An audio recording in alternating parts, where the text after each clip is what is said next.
Ayun, makuha tayo ng ampalayang ligaw. Ihalo natin sa tawag dito, sa tinola. Masarap kasi pagka may dalo ng ampalaya pag nilagay mo sa nilagay mo sa tinola. Mas masarap siya kaysa daon ng malunggay. Ayan kuha ko. May mga daon kasi rito ng may mga palayang ligaw kasi rito. Masarap to.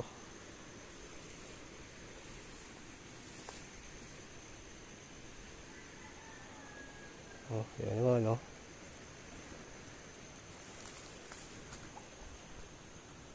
Iyon. Nakuha na rin ako kanina ng papaya. Dito kasi sa bundok, marami lang dito. Hindi nyo ng paligid. Sa bundok talaga.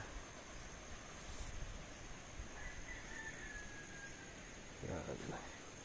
May mga bayabas din dito. Ay, dami pa rin doon mga ampalayang ligaw. Pero pwede na rin to. Dahon na lang ng mamaya. Ihalo na lang yung dahon ng malunggay. Meron naman dyan, kaunti lang.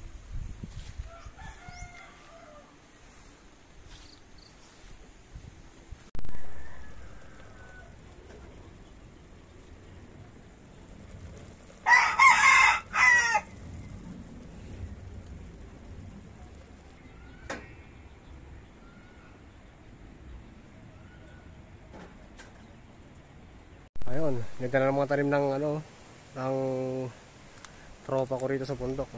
Mga pinya, ang ganda na. Maganda sana pagka nataniman niya lahat ng pinya Ayun yung iba Maganda pala pinya rito. Kahit gantong matarik Tingnan yan, ang tarik niya napatarik ito, bundok-bundok. Ganda ng view rito. Yan. Sarap pagtambay dito sa ganito. Fresh air. Ay, maano ka talaga, magiginawa ka talaga pagka nandito ka. Lalo pag yung hinga ka ng malalim, parang maano yung bagaw. Sarap. Yung taas ng hangin. Sarap ng hangin. Sarap sa pakiramdam pag nandito ka. So ito isa rin to sa pang relax. Ito yung mga tanim niyang pinya. Kaso nga lang, lalayo lang kasi ng tanim niya. Sinabihan ko kanya, singitan niya ng kasi masyadong malayo. So, maganda sana pag natam niya na ito lahat. Pag nalinis niya to, tam niya na lahat ng pinya, ang ganda. Ang ganda ng view. Lalo pag ganyan ka sa kalsada na yung na ginagawa, bago. Tapos titignan mo to pag maraming pinya, ang ganda tignan. Attractive.